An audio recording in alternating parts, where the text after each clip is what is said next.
What it is, good guys, I just thought that I would do a quick Raw, more of a recap than a review. I only wanted to do it really because of one segment, but I will talk about some other stuff too. We will, as always, go through Raw in chronological order, as I say, not massive detail in what else happened on Raw, because I really do want to speak about one segment that we will be talking about a little bit later on, and the feud to do with that. You're probably thinking, what the hell? I haven't heard your voice in a long time in a Raw review, and you would be correct. Whether I'll be making a full return, I don't know. I want things to hot up in WWE before I do. But I think today's show was pretty damn good. I don't think it was a horrific episode of Raw. I mean, to be honest with you, there was a couple of decent stuff, a couple of bad stuff. I suppose it was an average episode of Raw, but there were parts that I enjoyed. It's transfer deadline. There's so many transfers going on that I've literally glued to my phone because just updates happening here, there, and everywhere. So if I pause for like 3 seconds, it's probably because there's been a tweet that's come through, and I don't know, Messi's moving. Only joking, but Jesus Christ. Let's get in then to the start of Raw. Miz was out there and he basically said, well, he didn't really get to say anything, did he? Because Kurt Angle came out and said, look, we've got a battle royal to determine the new Intercontinental Championship #1 contender. Got there in the end. Battle royal, loads of people in it. What sort of stuff happened? Bray Wyatt came out, eliminated Finn Balor. That feud looks like it's continuing. Don't mind that. They need to go to an even darker place than where they did before. Thought their match at SummerSlam was okay, and yeah, I think it will be a good feud going forward. They can develop on that. Convinced Jason Jordan was going to win this. He didn't. Big Show had a good little flurry at the start, and then got eliminated, as always does in Battle Royals, unless he wins them. As I say, Jason Jordan, I thought was going to win, didn't. I don't think he looked particularly weak in this. It'll be interesting to see what he does now. But interestingly, Jeff Hardy wins and earns an IC title match next week. Does this mean that Matt Hardy and Jeff Hardy may be starting a singles run? Will be interesting. Don't expect Jeff Hardy to beat Miz next week. But not a bad Battle Royal. I never mind an old, decent old Battle Royal to start a show. And, advanced a couple of stories, and interesting to see some talent in the ring, too. Enzo Amore then is now debuting in the Cruiserweight division, and guess what? I don't give a flying fuck. And on that note, we will move on. The Cruiserweight division is pretty much dead bar Neville, and Enzo Amore is boring as fuck. We then get Brock Lesnar coming out, Paul Heyman speaking, as he always does, really building the match against Strowman. For No Mercy up, getting us pumped, getting us excited, selling us that match. Heyman's a genius.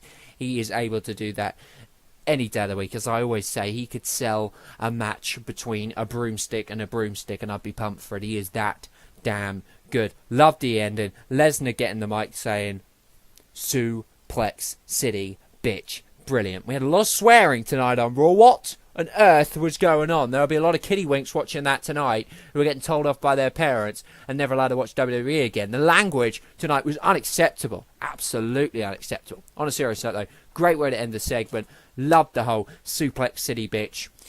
I love it when Lesnar just talks, because it just becomes, although he does sound a little bit like a baby, it sounds, it is important. He means it. He's... When he sees this feud will develop, we will see, I think, another physical confrontation. I do need to go back and watch the promo in a little bit more detail, because I was, as I say, it's transfer deadline. I'm just all over the place. But it was a great segment. Love Heyman, love Lesnar, love Strowman. Whoo! This match, I tell you what, this could main event WrestleMania.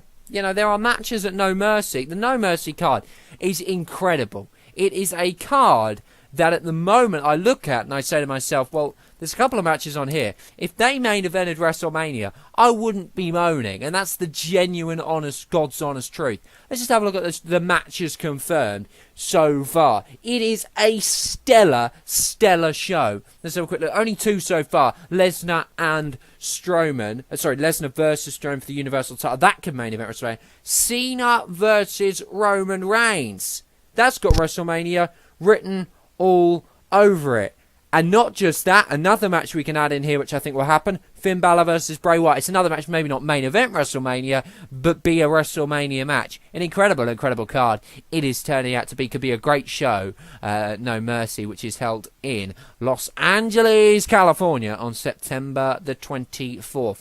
Still enough time to really build and get us pumped for that. And then it's Hell in the Cell, which is usually on my birthday. but I think it might be a bit earlier this time. When is it? When is it being held? Do we know a date yet? 8th of October. They really are holding it early. Jesus Christ!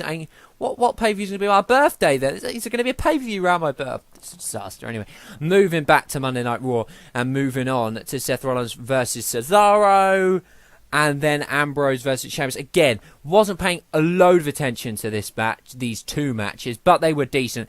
I love Ambrose and Rollins together. Cesaro and Sheamus, I think, are a great tag team. I always liked them, even when back Mick Foley put them together and everybody was criticising them. I liked them, and they have really, really turned into a fantastic tag team.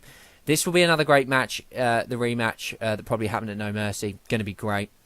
And this feud slowly building up. You know, they do need to now take it again to that next gear in the coming weeks, and that's fine. It doesn't matter that a feud is kind of in not sort of cruise control, but I suppose, yeah, cruise control, because we've got a couple of weeks left. You want a feud to peak, and I've spoken about this before. You want a feud to peak, you want a rivalry to peak a week before the show. That's when you don't want it to peak too early. And that's the one thing Cena and Reigns have got to be a little careful about. And we are on to that, are we? Or is there something else? And I think there was the Emma thing. Emma versus Mickie James, it was like before the Divas Revolution. Funny that we talked about the Women's Revolution, because it looked like we were going back to Divas. Not a great match.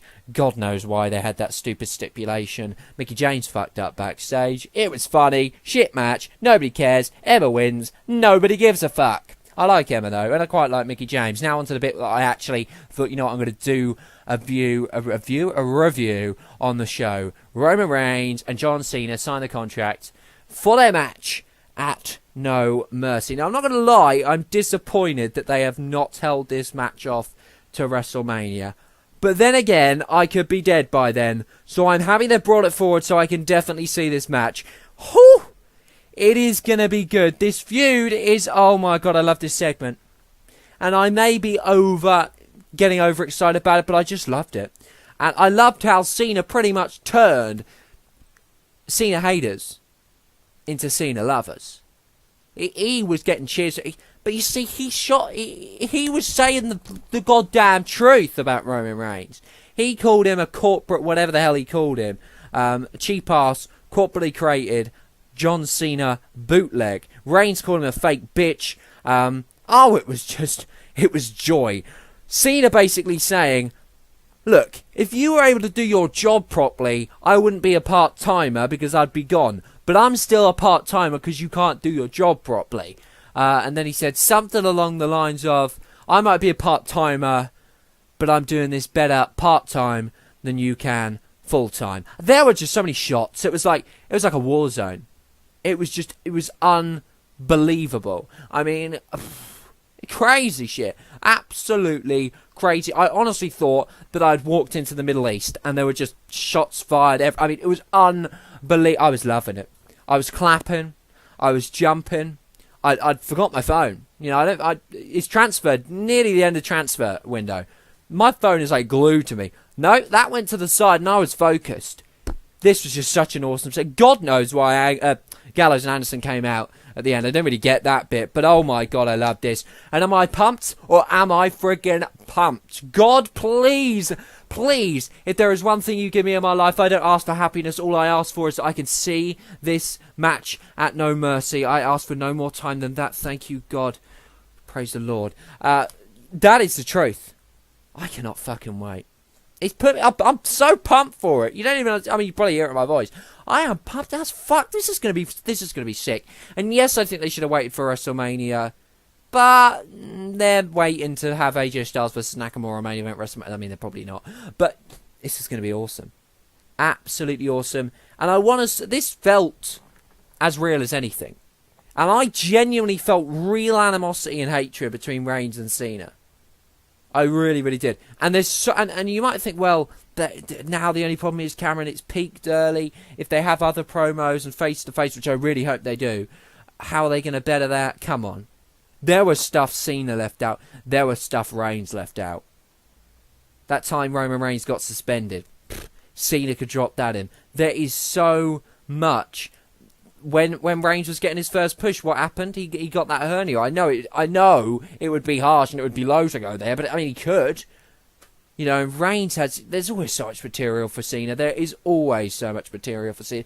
He didn't really delve in massively to the film thing. There's so much he could go. I tell you what, though, I did piss myself when Cena said about Roman Reigns' promos. That was just absolutely hilarious. Dying. Brilliant. I tell you what, in the last couple of years, I've become a John Cena fan again. I'm not even going to lie. That's not to say I always wanted to win, because I don't. For example, at SummerSlam, I wanted Baron Corbin to win. But the guy makes sense. And you have to say, when you talk about the greatest wrestlers, the greatest superstars of all time, Cena simply has to be in the conversation. He is up there with the greatest.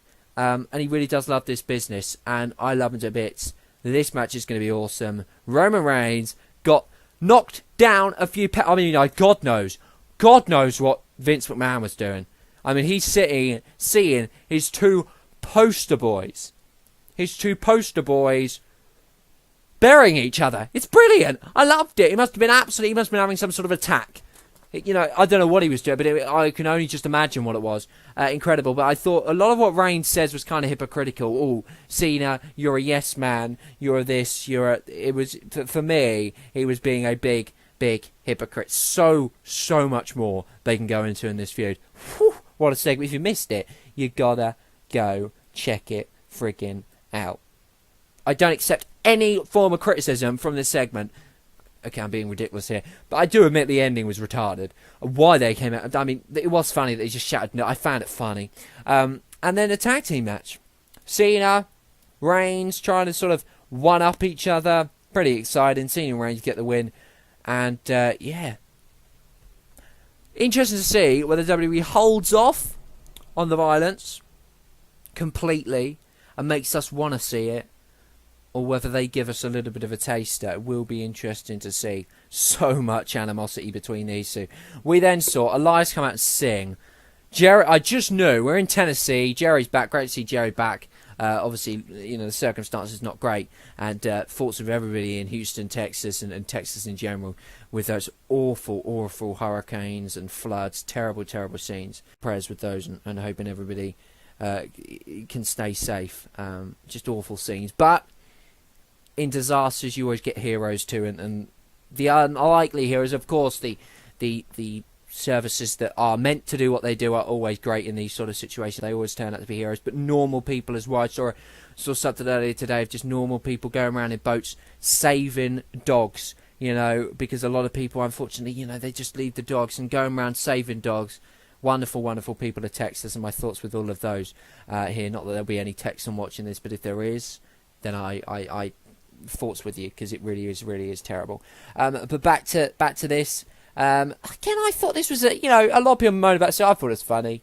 Slater comes out as Pelvis Presley or whatever it's called, Wesley, I think. Sorry, it was funny, and Elias should beat the shit out of him. I didn't mind this at all. It was all right. It's a kind of break, from the Cena thing. Calm the fans down for Sasha Banks Alexa Bliss. Again, another match I wasn't paying massive attention to, but it was a decent match. Not an amazing match, but a very solid match. Bliss getting the win. Why do they keep changing the title? It's so annoying, but maybe we get a triple threat now, and the turn from Nia Jax at the end was very... Nia Jax is not a good actor. Can we just say that now? Did anybody seriously think she wasn't going to do that? I was like, ridiculous. I was like, there is that. And then even when Alexa Bliss's music went on, I was like, this is bullshit. I put her up on her shoulder. I was like, come on, Nia. We know what you're going to do, for God's sake. Just do it. So maybe it's Nia, Banks, and Bliss, or maybe it's just Jax and Alexa. I don't know why I decided to change their names. Sort of, go from Nia to Jax, and then... because it completely confused me. But the women's Raw division thingy hotting up. It's nice to see that we've moved away from Charlotte, Bayley's Sasha. And now we're on to Nia, Bayley, Nia, Jax, and Banks. Can the Raw women's division actually have more than 3 people that are at all respected? I don't know whether they can. But on a serious note, I don't know about this hot potato with the title, but it's been like that for a long time. I think we've just got to kind of accept it. And Jax, Banks even, can't retain her goddamn championship. She's never retained the championship, correct me if I'm wrong. It's just unbelievable. But anyway, Banks loses the title. The boss, not the boss, The Queen. What is her name? What is Bliss's name? She has got the fuck. I've completely forgot. Where is she? Does she have a nickname? What's where she? Somebody help me down the course. I feel like it's on the tip of my tongue, but then I kind of feel like it might not exist at the same time. Not a bad way to end the show. I'll be interested to see where this goes. I'm still wanting that Bayley. I want Bayley to turn on Banks, not Banks to turn on Bayley. That's so damn predictable. Have Bayley turn on Banks, because Bayley's getting booed like shit at the moment. Wouldn't be surprised if she goes to SmackDown. Wonder when there'll be a superstar shake-up.